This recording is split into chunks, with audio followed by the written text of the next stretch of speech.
Good morning, everyone, and thank you for joining. I'm Melanie Anthony, Communication Advisor at RPOA. Thank you for attending our proposed 223 fees for the Hazardous Waste Program Registry Consultation webinar. This webinar will provide information about the consultation process and the proposed fees, as well as answer your questions. To ask a question, click on the Q&A tab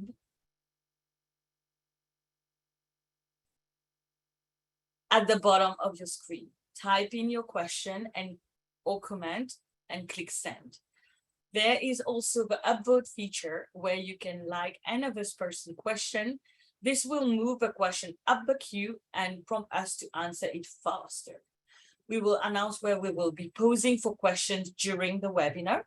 If we can't get to your question because of time, or if your question is very specific, please feel free to send us an email on info@rpoi.ca or consultation@rpoi.ca. We will share these slides with you via email. This webinar is also being recorded and will be posted to our website this week. With me today is Noah Gitterman, General Counsel and Chief of Strategic Initiatives, to kick off today's webinar.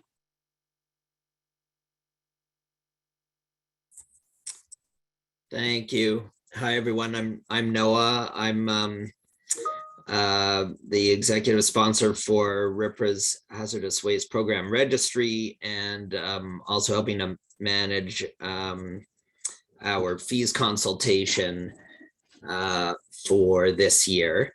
Maybe we can just go straight to the next slide, please.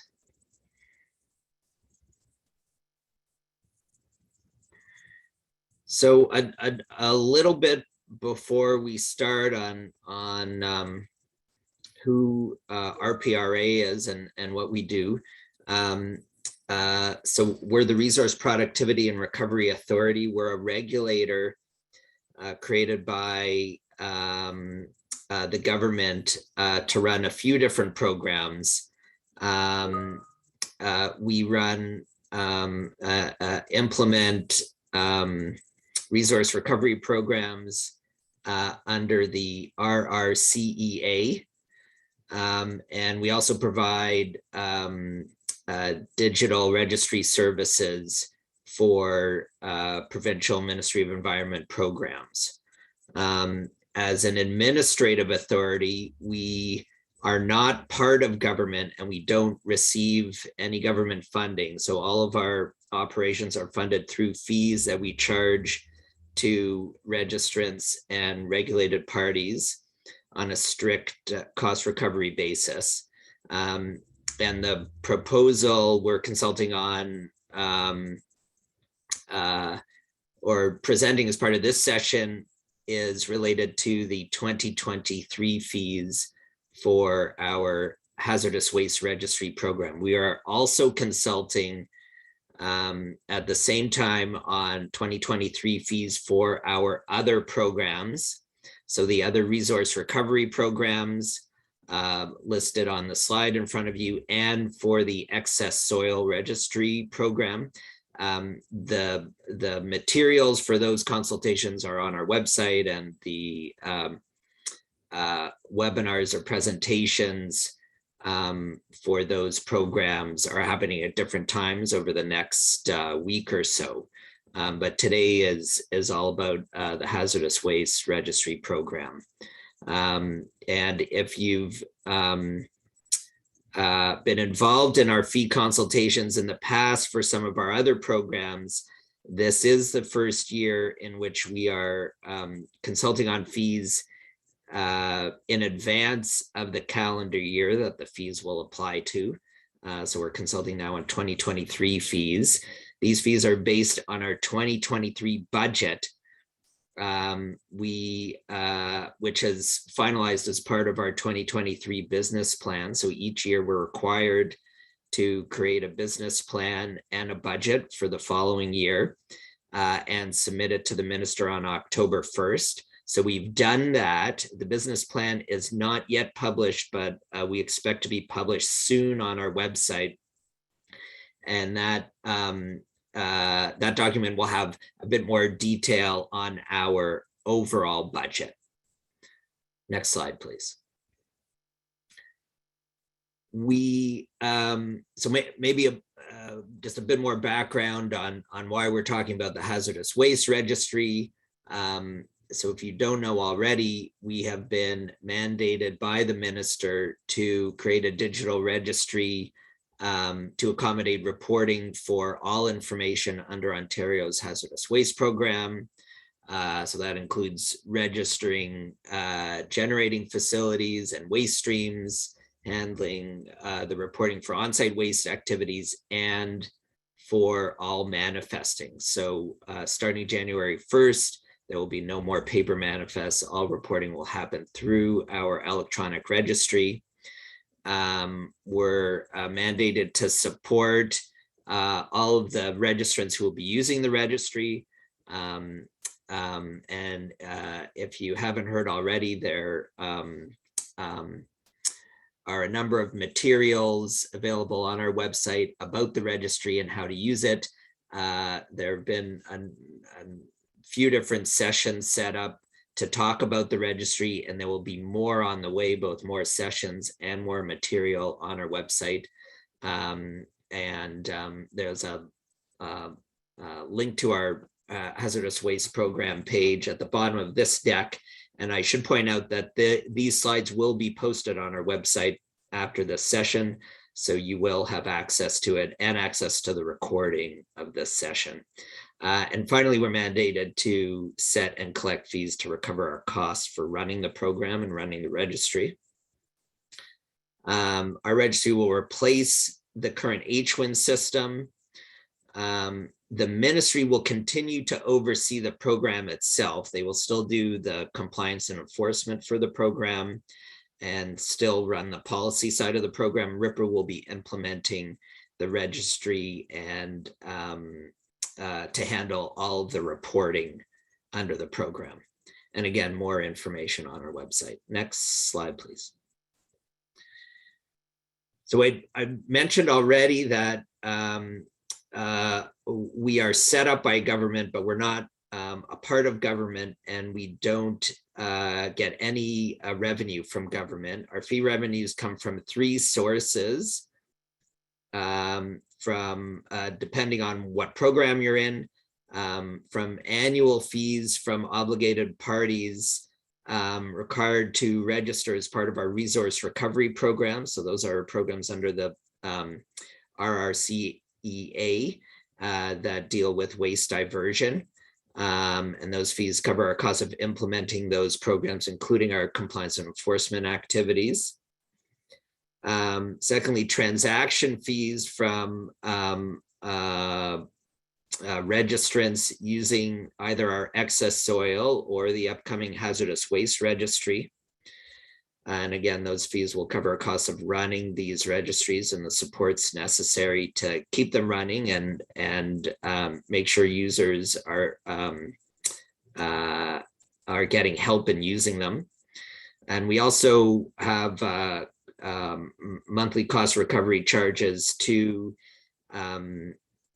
industry funding organizations that are winding up under the WDTA legislation and the legacy waste diversion programs that were created under that legislation.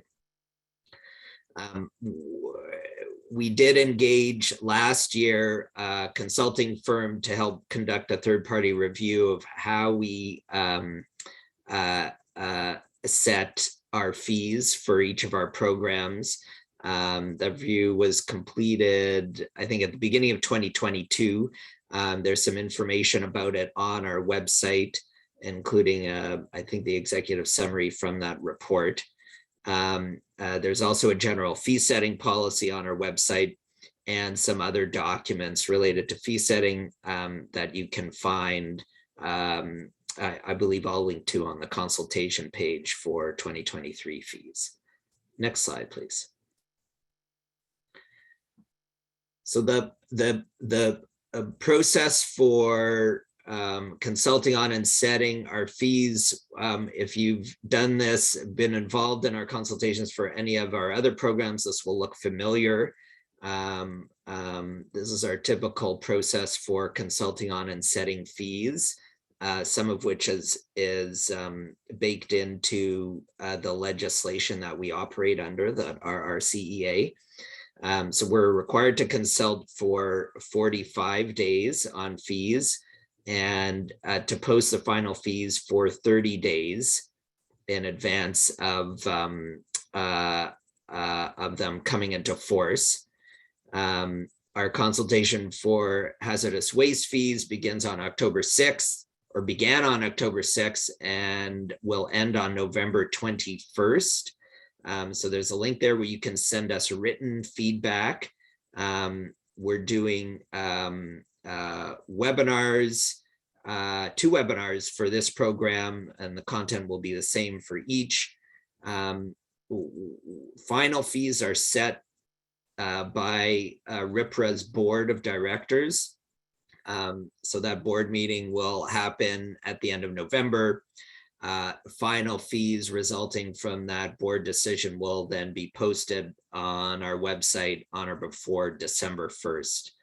And so that's just a high-level overview of the process. Again, there's more information on our website, and you can feel free to ask questions in this session, or if not, send us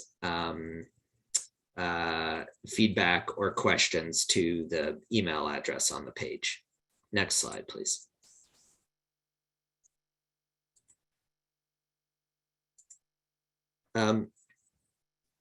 The approach we take to fee setting is guided by our general fee setting policy, which is a public document on our website. There are really 4 main inputs to the process. So the starting point is our annual budget. Again, I mentioned that's developed annually as part of our business planning process. We're required to do that under our legislation. The full business plan and detailed budget has been submitted to the minister. It will be posted on our website soon, and you should be receiving an update from us when it is posted. Starting from our annual budget, we use a cost allocation methodology that allocates our costs to the different programs we operate. We'll talk a little bit more about how that works. We do operate on a shared services model, so a lot of our for efficiency reasons, many of our programs are sharing some of the same services, so we have a method to allocate costs. Once costs are allocated to a program, we have a fee model that determines how fee payers pay within each program and what they pay. It's really more, the fee model is really more of the how. And then we have estimates about the number of fee payers, or the amount of material supplied or generated, or the number of transactions that we think will occur in the program in the next year, and that helps determine the fee rate. So again, we'll hear more about steps 2, 3, and 4 during this session. Next slide, please. So let's dive in at the next slide into our budget and allocations. The starting point for our budget is our strategic priorities. So they're outlined on the slide here. We as an organization are focused on providing registrants with accessible and easy to use registry services. All of our programs use an electronic online registry. We are committed to making that registry as accessible and easy to use as we can within reason. Number 2, we are committed to delivering an effective compliance program that's relevant only to our resource recovery programs, not for hazardous waste. We provide the province with reliable and useful resource recovery and waste information. So as part of the hazardous waste program, we do provide information to the public and to the ministry about what is getting reported into the program. And then we're also very committed to being an accountable and transparent and sustainable organization. So we want to try to be as clear as we can about what our costs are and how we're recovering them. And we also want to make sure that we're able to continue to provide a level of service that our registrants expect from us. Next slide, please. So the budget, you'll see when our business plan is published, does contain new investments in specifically in frontline services and registry support. So we're hiring more frontline staff in 2023 to accommodate hazardous waste and increases in activity in other programs. And we're investing more in IT support because our electronic registry is growing. We're launching the hazardous waste registry, but we're also launching other new registry portals at the end of this year. And we need to make sure that all of these portals are as secure and reliable and as usable as we can make them. Again, there will be more detail on our budget in our business plan once that's posted on our website, which should be happening soon. Next slide, please. So this is a very high level pie graph of our budget allocated among our different categories of programs. So the RCEA programs are our resource recovery programs. The EPA programs include the hazardous waste program and the excess soil program registries. And then the WDTA programs are legacy waste diversion programs that are winding up. Next slide, please. So at a high level, this is just showing similar information to the previous slide, but the year-over-year changes. Hazardous waste will be fully operational for the first time in 2023, which is why there's a big increase in cost recovery for the EPA programs. There were some costs allocated to hazardous waste in 2021 and 2022 to support the building of the registry and to support RIPRA getting ready for full operation starting January 1st. And those allocated costs will get charged out to the program over the next 3 years. And there may be another slide where we'll have a bit more detail about that. Next slide, please. So to get to our hazardous waste program budget, we use a cost allocation methodology that's summarized here. Again, there was an outside review of our approach, and a summary of that review is available on our website. At a high level, there's 4 aspects of the methodology. So the first is that forecasted direct costs are assigned to each program.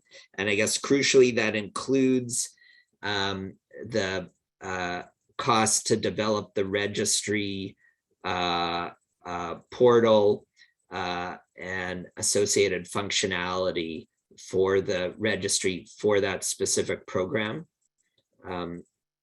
Our registry build costs are amortized out for each program over a period of 10 years.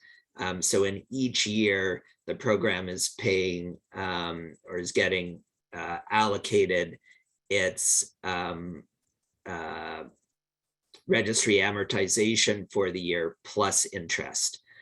There are also some shared registry foundational costs that are allocated equally or that are assigned directly, I should say, to each program.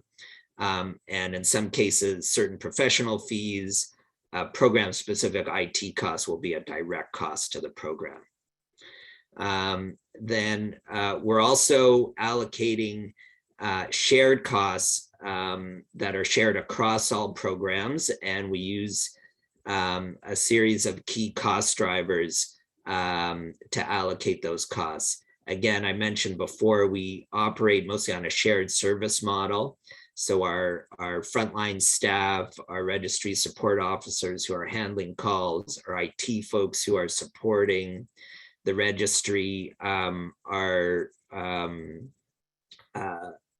all supporting all of our programs, again, so we can be as efficient as possible in our delivery. And so indirect costs like insurance and board remuneration are typically shared equally across programs, and then shared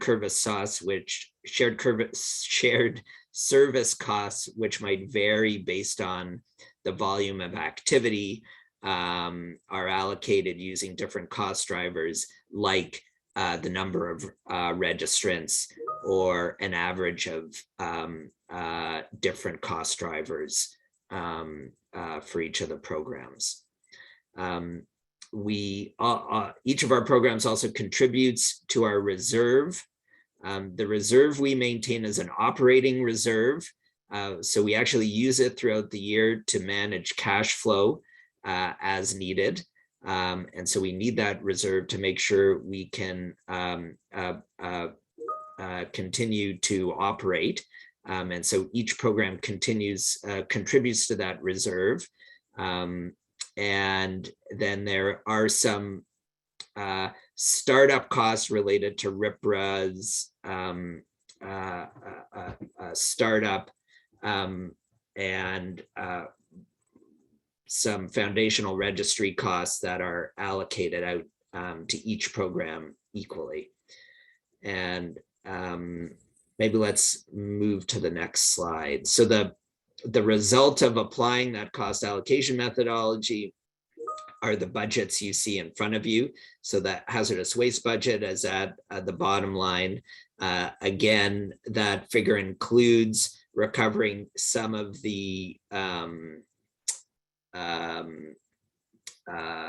operating costs that were allocated to Haz Waste in 21 and 2022 when we weren't recovering fees. So there's essentially a deficit in the program, and we're recovering that over the next 3 years. Next slide, please.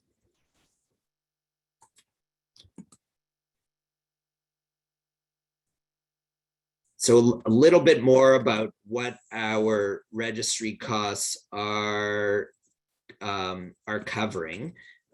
Again, we don't receive any government funds, so the full, so all of the funding for building the HWP registry and operating it is recovered by us through our fee setting process. The fees we will charge to hazardous waste registrants will cover, again, the development of the registry itself, which is amortized over a 10-year period, plus the interest for that year by year. The startup operating costs from 21 and 22, those are going to be recovered over a 3-year period. So those two bullets really, cover the work we've been doing over the past 2 years to get this program up and running. And we're still doing until January 1st to make sure we're ready to go on Jan 1. And then starting at the end of this year, on-call phone and email support for all the HWP registrants and all of the reporting activity that's going to be happening through the registry. Business and IT support for the registry portal, plus the mobile app, and the public access to registry data, ongoing training and guidance for all of the users, supporting an API to facilitate high volume registrants, and a separate portal for the ministry to be able to access and input information and data. Next slide, please. So here's a bit more of a breakdown of the hazardous waste budget. So again, at the top, you'll see the amortization. That's the estimated annual amortization of the hazardous waste registry build cost, the expected interest, the other direct costs plus indirect and shared costs, including software licenses for the project, general admin costs, and then the shared allocation for registry support and IT. And then that final line is, again, that deferred operating cost to recover the operating costs of the program during 2021 and 2022 when we weren't charging out fees. Next slide, please. So here, before we get into the actual fee rates, we thought we might be able to pause for some questions. Yes, thank you, Noah. We will now pose for questions. The questions that we will ask now are related to this first section of a webinar, and then the others will be answered later. So if you haven't yet done so, kindly please type your question in the Q&A tab. To ask a question, click on the Q&A tab at the bottom of your screen, type in your question or comment, and click send. So the first question, Noah, is if the 2023 fees are based on a 2023 budget, which has already been submitted to the government for approval, how much input do users get during this consultation, since it seems that the fees are already set?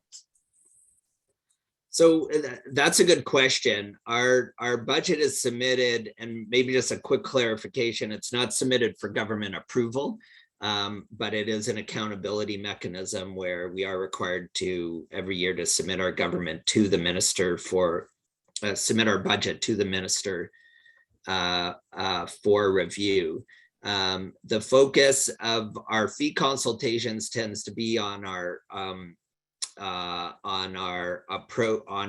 fee model and our approach to cost allocation. So we have received feedback in the past about how the fee model for specific programs works, sort of who's paying, and how the budget for the program is divided among the fee payers. And we've received feedback on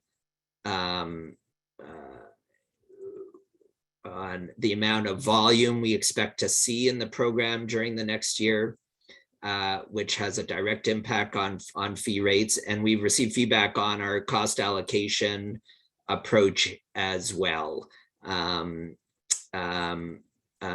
So there is room to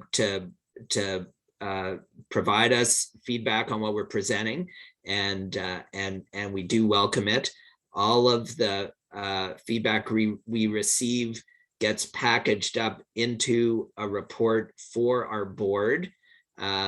So our board, which sets final fees, gets a report which summarizes everything we've heard from our stakeholders in each of the programs, and that is an input into their final decision on setting fees. So this is a proposal, and the final fees are set by our board at the end of November. Thank you. Another question is about 2023 RPRA cost recovery target includes significant fee increases for EPA programs, plus 194% year on year. How can industry provide informed comments on the proposed fees prior to the publication of the 2023 business plan or 2023 budget? So it's a good question. The budget will be posted during this consultation period, and you will get a notice about that when it happens. And we encourage everyone to take a look at the details in there, and to include feedback on the budget in as part of this consultation. The increase in fees in EPA programs is maybe a bit misleading, because most of that increase simply reflects the fact that hazardous waste is being charged fees for the first time in 2023. So we've been essentially running a deficit or deferred costs on hazardous waste for the past 2 years. We will be charging or recovering the full cost of the program for the first time in 2023, which is why from RIPRA's perspective, it's a large fee increase. That doesn't mean it will be a fee increase for hazardous waste users compared to the current H1 system. Thank you. The next question is, has a cost-benefit analysis been conducted? So the direction for RIPRA to build the hazardous waste registry came from the minister in, I think, 2020.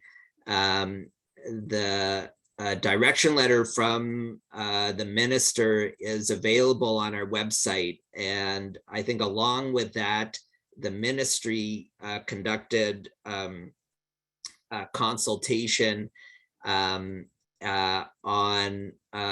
modernizing the hazardous waste program, and on the decision to direct RIPRA to create the new electronic registry. And there are materials related to that on the ministry's website, actually on the environmental registry that the ministry runs. And so I encourage you to take a look at that, documenting the consultation and the outcome, which was their decision to direct RIPRA to build and operate this registry, and recover fees from registrants. There's also an additional consultation related to the regulatory amendments the ministry did to update the hazardous waste reg to require reporting through the new registry. And there's again some material related to the decision on those amendments on the environmental registry that may be helpful. Thank you, Noah. We'll take a last question and then get back to the slide. So will fees always be announced 8 to 10 weeks before the end of the calendar year, or will generators be provided with more advance notice in the future? So that's a really good question. I think for this year and for next year, the timing of our fees consultation will likely be the same. So in 2023, you'll likely see us again at this time consulting on 2024 fees. We would very much like to get into a place with the hazardous waste program where we can set fees for more than a year in advance. We're not able to do that yet, in large part because it's a new program for us. There are still a lot of unknowns about what it will take for us to support the program properly, and about how users will be using the program, what kind of volumes in terms of transaction numbers and tonnage will be coming into the registry. So we're not quite ready to set a multi-year fee yet, but we hope to be able to do that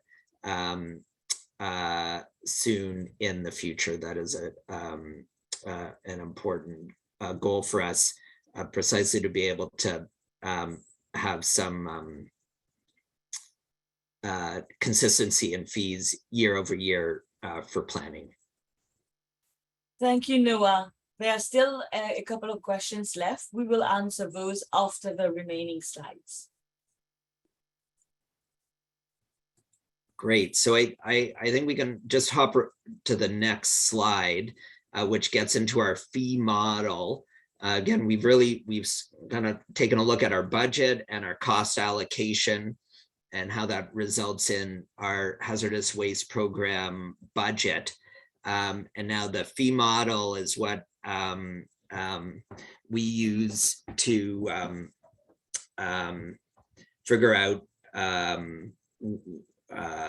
what kind of fees will be charged and how that budget will be recovered from registrants. So for the hazardous waste program registry, there is a regulation under the RRCEA that preserves all the fee exemptions for wastes and for sources of waste that exist under the current program. So if you're getting the benefit as a generator of an existing fee exemption, that will be maintained by RIPRA. Like the current program, meaning like the current HWIN program, all fees will be invoiced to the generator. There's one note here, which is that if a generator is fully delegating to an authorized delegate that registers the generator's facility on their behalf, then it will be the authorized delegate that will get invoiced. Also, like the current HWIN program, we are proposing a manifest fee for each manifest and a tonnage fee. The tonnage fee will apply to shipped waste and to waste that is disposed on site. Again, subject to all of the existing fee exemptions under the current program. One change is that there will be no more annual registration fee. So the registration fee is gone. There is only a manifest fee and a tonnage fee that we're proposing. Fees will be invoiced monthly. And so if you have activity for the month as a generator or as an authorized generator delegate, that will get wrapped up in a monthly invoice for your manifests. If you have on-site disposal activity, that invoice gets generated at the time your on-site activity report is completed. And there's some more information here about how this approach aligns with RIPRA's general fee setting principles. Again, maybe it's worth emphasizing that this should look familiar to current HWIN users. Again, nothing about your fee exemptions is changing. If you are paying a fee, there will still be a manifest fee and a tonnage fee, but you will no longer have to pay the annual registration fee that you're currently paying starting in 2023. Next slide, please. So with that model, we need to use some estimates about volume of activity in order to get our fee rates. What we're proposing is that we maintain the manifest fee at $5 per manifest, just like the current HWIN program, and that remaining costs will get recovered through a tonnage fee. To set that tonnage rate, we need to have an estimate of number of manifests and amount of tonnage that will get reported into the system and will be subject to fees, meaning won't be exempt. So you can see on the slide here the estimates we are using that are based on, in the case of manifests, based on the average number of manifests over the past few years, but excluding 2020 when shipments were abnormally low. In terms of amount of tonnage we're estimating for the year, we are estimating 230,000 tons subject to fees will get reported. And this is a conservative estimate that is close to the lower range of total annual tonnage over the past few years. Again, I think excluding 2020 when shipments were abnormally low. And this helps RIPRA mitigate the risk that fees will fall short of recovering our program costs. If fees are short on recovering costs in 1 year, then the program will run a deficit, and that means rates will need to increase in following years to recover the difference. The same though applies to surpluses. If there is an increase, if we recover more than what expenses are in 2023, then any surplus gets wrapped up into future fee setting. And so RIPRA needs to make sure that we're setting fees high enough so that our revenue contingencies are not depleted during the year, and program operations are not interrupted. We also want to make sure there is no substantial under or over collection during the year, again, so we can try to maintain some predictability in fees. Next slide, please. So all of that works out to the proposed fees you see in front of you. Again, the $5 per manifest is the same that's getting charged today. Our proposed $27.50 per ton is less than what you're getting charged today through HWIN. And there is no registration fee. So these are the only fees that will apply to you in 2023. And I believe that's the last slide. So maybe we'll pause here again. Oh, for questions. Maybe before we get into questions, just to reiterate, if you have questions you don't want to ask during the session or questions that come to you later on, you can email us at the email there. You can give us written feedback at that email address up to November 21st. And again, there will be more information about the consultation process on our website, including our published business plan, which should be posted soon. And so with that, maybe we'll turn it over to questions. Yes, thank you, Noah. We will, as mentioned earlier, we'll now get back to questions. So the next question is, will the tonnage fee change each year? When will the fee for the next year be determined? How much notice will generators receive about future increases? This is important for budgeting, especially for sites that generate large volumes of hazardous waste. So,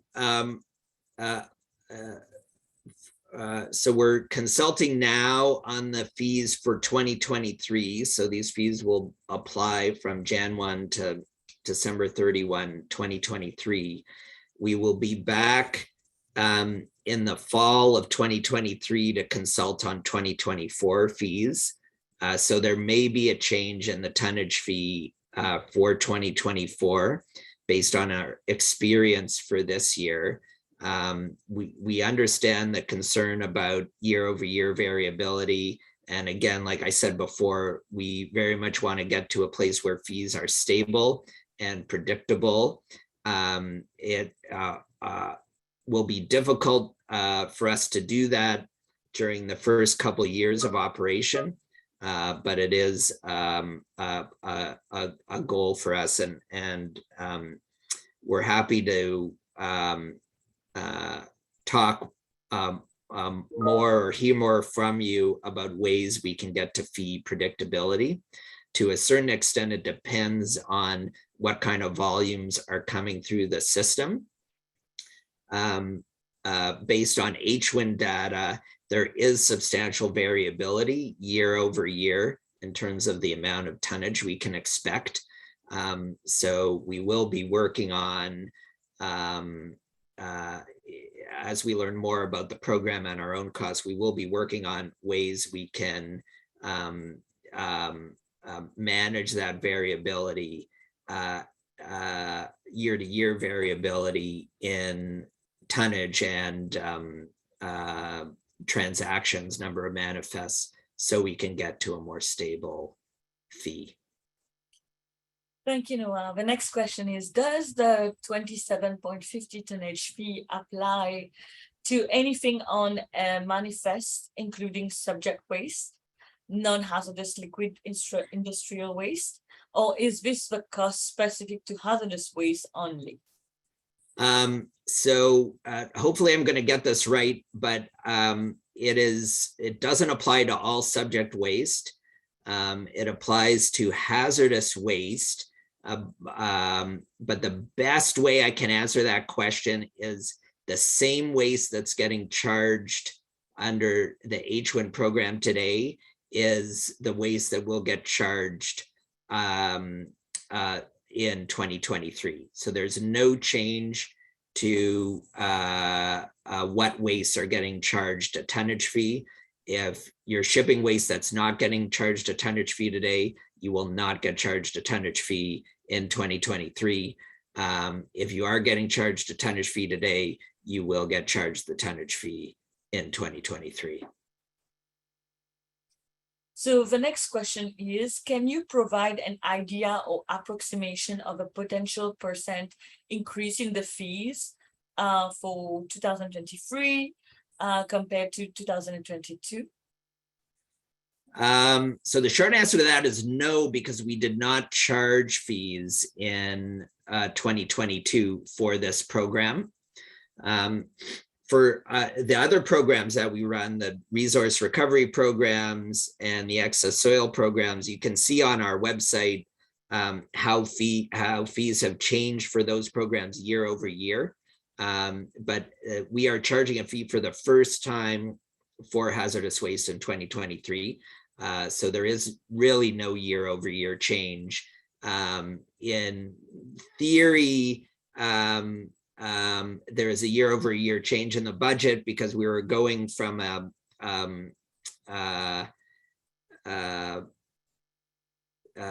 budget in 21 and 22 where we were focused just on building the new registry. So there were some expenses, operating expenses associated with that. Those weren't charged out in 21 and 22. Essentially, they were built up as a deficit or a deferred cost, and we're charging those out over the next 3 years. But the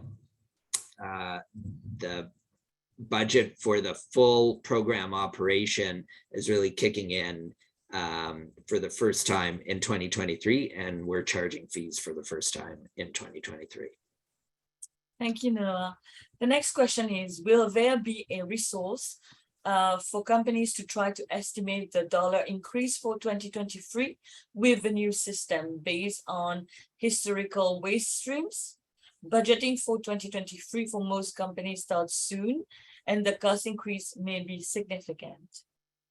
So for generators, it overall, if you're shipping the same amount of waste, the same number of times, it should be a cost decrease.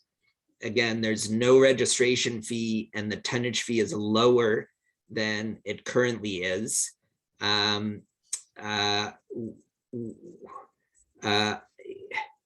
terms of estimating how much your fee will be for the 2023 year, we unfortunately, we do not have a tool for doing that. It would require a calculation of the amount of tonnage, the number of manifests you're responsible for, and the amount of tonnage subject to fees on those manifests. So we're sort of hoping registrants are able to do that themselves. Again, the manifest fee is staying the same. So the difference you'll see is on the tonnage fee side, which is going from 30 now to 27, or at least in our proposal right now, to 27.50 in 2023. And the $50 registration fee is now off the table starting Jan 1. Thank you. The next question is, how do you know if your waste is subject to fees? Is there an inventory, or is that once your generator, your waste is subject?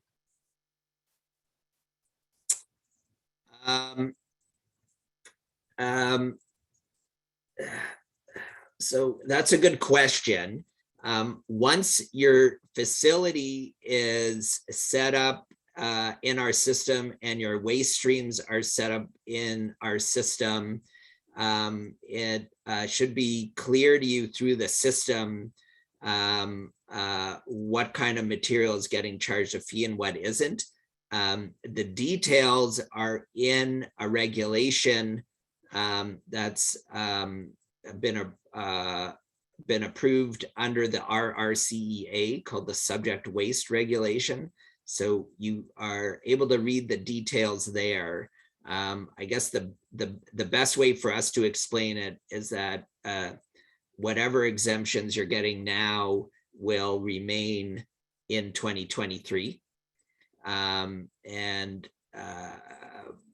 But for more detail in that, you might have to wait till your facilities and waste streams are set up in the new system. The next question is, will there ever be a true up cost recovery during the year? Likely not. Our true ups are will likely occur either for the next fee setting year or for the sort of fee setting year 2 years out. Because we're setting fees in the fall before the calendar year and before the current year's operations and financials are completed, we may not be able to get to incorporate a true up into the following year's fees, in which case it would be 2 years out, but it will either be the next year or the following 2 years. I think would be highly unlikely to do a true up mid-year. We do have the authority to do that if we need to, but it's not part of our current approach. The next question is, has RPI considered a transition time, for example, a year, to avoid major adverse business disruption?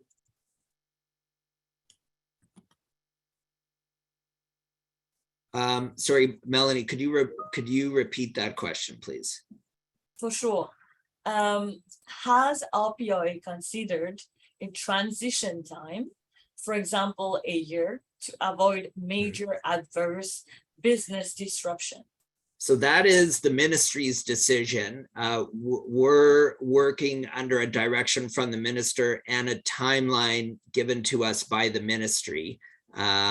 So we are doing everything we can to make sure folks are ready for Jan 1 and for the end to paper manifests on January 1st. We are doing a lot of work to get training materials set up, to answer individual questions from registrants, to host webinars and other sessions for registrants, to make sure that folks are ready. And Ripper will be ready, and we're doing our best to make sure that all of our registrants are ready for Jan 1. I should note that our registry opens for registration starting on November 15th. So starting November 15th, you can create your account and start migrating your information over from H1. Thank you. Next question. On this online e-manifest, will generators still be restricted to send only 4 items per manifest? This was a restriction on the hard copies before because of a lack of physical space. So the short answer there is no. There is no restriction on number of line items on the manifest anymore. Next question. If we engage in an AGD, would TDGA training still be mandatory requirement for team members at the stores generating waste? No, they will not be signing the manifest. So that's a good question. Unfortunately, we can't answer that one. I would ask your AGD about that, or if you need to get in touch with the TDG folks at the federal government. So next question is, will summary reports be available to companies as needed for federal and PRI reporting?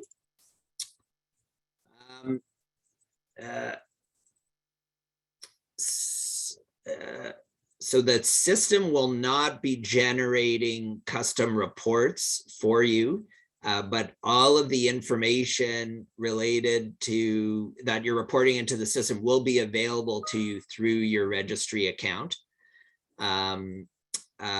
including all the manifesting you've done and the details of those manifests and the tonnage you've been reporting. So currently we aren't set up to generate custom reports for you, but all the information is now stored in the registry. I should say, probably should mention that for the purposes of Ontario's requirements, you no longer have, because all your reporting is done through the registry, you will no longer have a paper record keeping obligation. Everything from the perspective of Ontario requirements will be in the registry, and the ministry will have access to all of that information. Thank you, Noel. Next question is, will the manifest tonnage be invoiced to the individual generating fees or one invoice per main account in case where a company has multiple sites? It's one invoice per account. So that's a change from the old system to the new one. You will have, rather than a different account for each generating facility, each registrant will have one account, and all of the facilities are responsible for, whether as a generator or as an AGD, will be under that one account. And the invoice will roll up,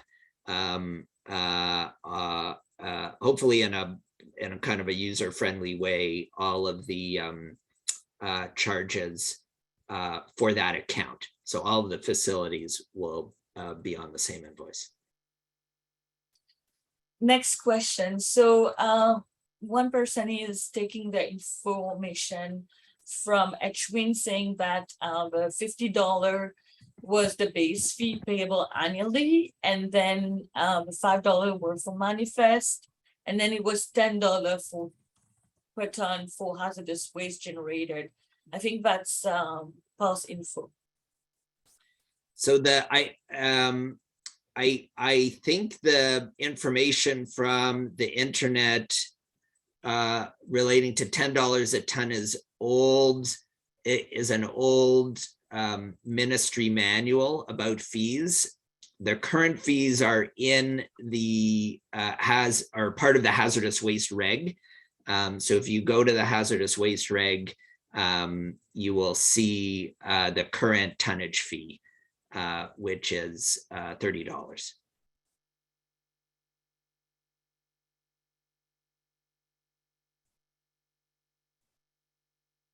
Oh, Melanie, I think you got muted. Sorry. Is there a policy for a maximum fees rate increase to avoid a price shock? So we do not actually have a specific policy on maximum increases. I think it's a good question and something we'd be willing to hear more about from you or other registrants. Certainly, we want to provide as much predictability as we can. We know that big rate increases, the bigger the change, the harder it is for folks to manage. So that's definitely something we're aware of and something our board thinks about. We don't have an explicit policy on maximum increases, but could be something for us to explore further. Next question, does this registry eliminate the need to send the manifest by mail to the ministry? Correct. So starting Jan 1, you should not be mailing any paper to the ministry as part of the hazardous waste program anymore. It's all done through the registry. Then on the flip side, you also don't have to keep the paper because all the information, assuming you're using the registry and using it correctly, all your information will be now in the registry. Next question, can the invoices be split out per generating site instead or by company? Invoicing by company instead of by generator site will be challenging for sites with multiple generators and separate budget per generator. That's a helpful suggestion. We can go back. I don't recall offhand how our invoices are set up, but we can take that back and see what we can do. That's a helpful suggestion. Thank you. Next question is, if I need to register for a generator number before the October migration date on the Edgewin site, will I be charged $50 or should I wait until there are no fees in the new year to register for a generator number? That's a good question for the ministry. So the rules on when you need to register aren't changing. If you are generating hazardous waste now, there may be a requirement for you to register now, in which case the HWIN fee structure will apply to you. But you should, if you do have questions about that, you should talk, you should reach out to the ministry. Next question is, if the frontline staff are being used for many programs, what will be the determining factor to get all hands on deck if there is a problem? That's a good question. So we try to be as nimble as we can be in how we direct our frontline staff, and we sort of take a risk-based approach to where effort is put. The hazardous waste program has compared to our other programs has some unique demands on the system, and in particular the fact that shipments are happening every day and they need to be reported every day. So if there is downtime on the system for any reason, or if folks are having trouble getting their information in for any reason, we understand that we need to be moving quickly to resolve those blockages so shipments can run. So that is definitely on our minds as we ramp up to get ready for January 1st. And that's also part of the reason why we aren't quite ready to set multi-year fees yet. Because this is a whole new program, whole new registry, there will definitely be some learning in terms of the amount of support needed on a regular basis. Next question, will there be training on inputting into the system since we are moving away from the paper form?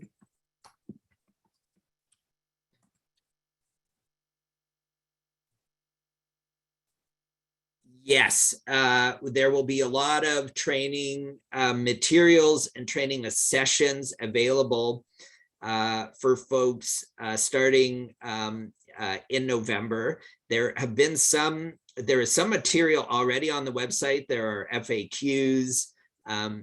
There are presentations from sessions we've done over the summer and into the fall. And recordings of those presentations and printed material from those presentations. So I encourage you to look at those, and there will be more to come. Definitely training is a big piece of this.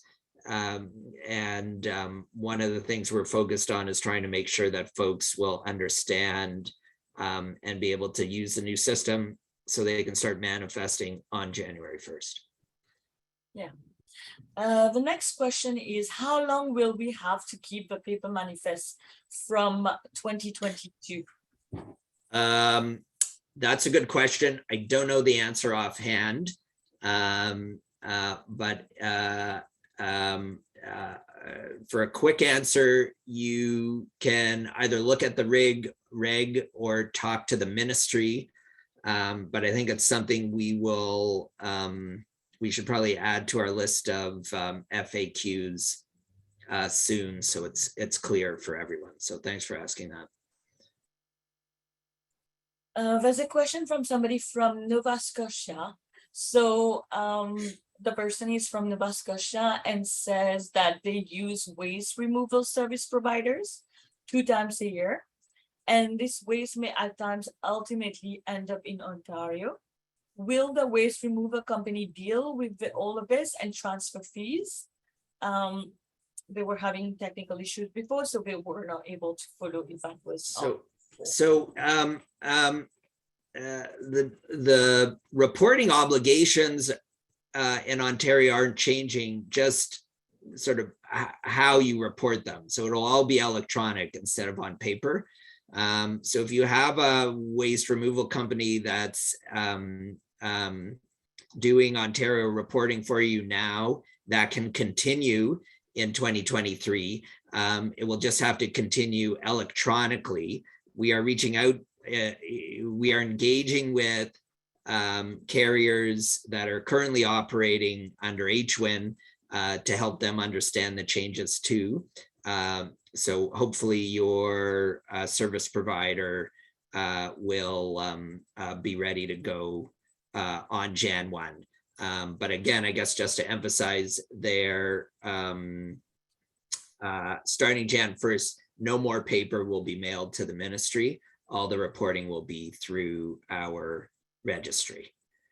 If you have an account in HWIN now, you will set up an account in our new system starting November 15th, or you'll have, if you can arrange for it, you can have a service provider act as your delegate and interact with the registry on your behalf.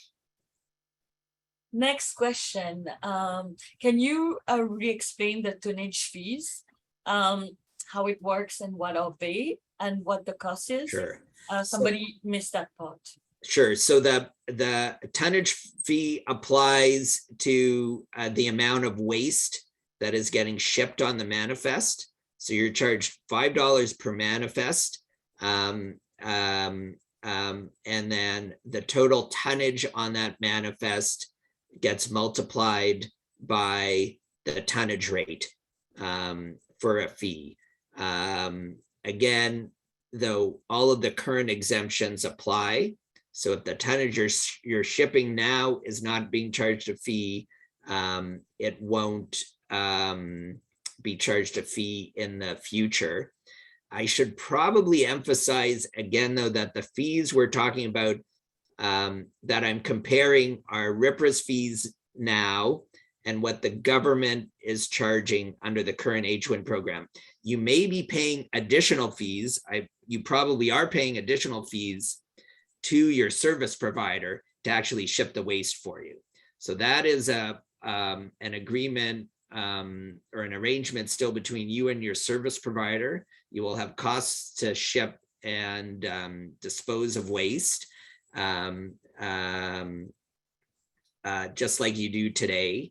The fee rates we're consulting on here are just to recover the costs for running the registry program. And when I'm comparing fees, RIPRA's fees to the fees under the H-1 program, I'm comparing our fees to what the ministry is charging under the H-1 program. I can't, or RIPRA can't speak to the fees that service providers may be charging to ship your waste. Thank you, Noah. The next question is there a cancellation process for generator number in the new website if waste is no longer generated, or if there's a change of ownership in a business that has existing generators numbers? So the short answer is yes. There's a process for deactivating facilities or deactivating waste streams, specific waste streams at a facility if you're not generating the waste anymore. If you're no longer generating any waste as of now, then you likely don't have any reporting to do, so don't have to worry about the new registry in 2023. But if you do get set up in our new system, there's a process for deactivating waste streams and generating sites. Next question, what are the proposed payment terms for the monthly invoicing? Historically, we paid all the fees annually in lump sum at registration renewal. Will this still be possible? No, so the way that payments work will be different in the new system. And so with monthly invoicing will be an expectation for monthly payments. Thank you, Noah. We will now launch the poll so everybody can provide their feedback to improve our webinars. So please take a few minutes to fill out these poll questions.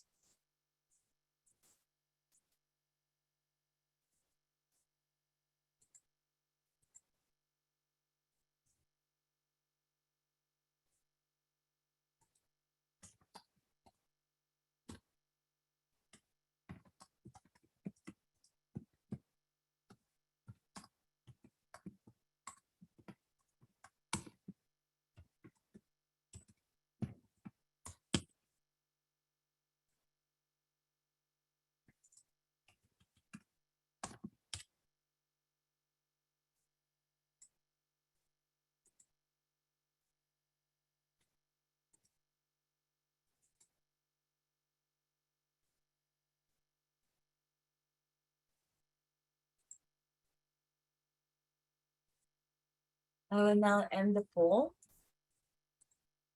and share the results.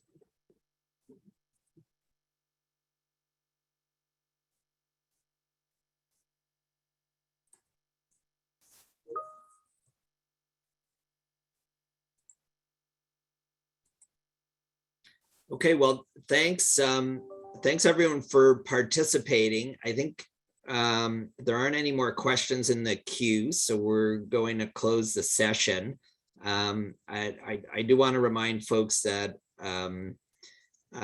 you can still submit feedback to us. We're doing another session, I think, in a couple of days. We'll have the same content as this one, but you can submit feedback to us up until November 21st. Look out for our business plan, which will get posted soon. And we do appreciate your participation, your questions, and if you have more comments for us, we would like to hear them. Thank you.